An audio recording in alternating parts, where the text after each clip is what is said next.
Welcome to the Slop Temple. We pray this video helps. You start by ensuring safety. Park, ignition off, and remove the key. Once done, check the head unit fuse and accessory power with a multimeter so you know why a restart might be needed. Next, disconnect the negative battery terminal for 1-2 minutes to force a full hardware reset. This cuts stray power and clears volatile errors. Make sure to record radio presets if needed before you disconnect. This initial power cycle resolves most software hangs quickly. You'll now attempt a soft restart from the unit itself. Go to Settings, then System, and choose Restart or Reboot so the OS can close apps cleanly. This preserves your settings. If the screen is unresponsive, hold power and volume down together for 10-15 seconds to trigger a forced soft reset.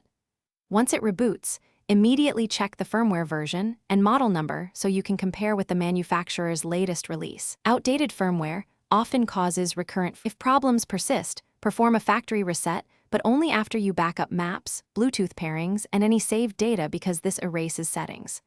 Follow vendor steps to reflash firmware from an OEM USB or SD image. This repairs corrupted system files. Once complete, test core functions: radio, Bluetooth, CarPlay/Android Auto, and reverse camera. If issues remain, check harness connections and fuses, and then consult a professional installer. Faulty wiring or Thanks for watching. Consider subscribing if we helped you.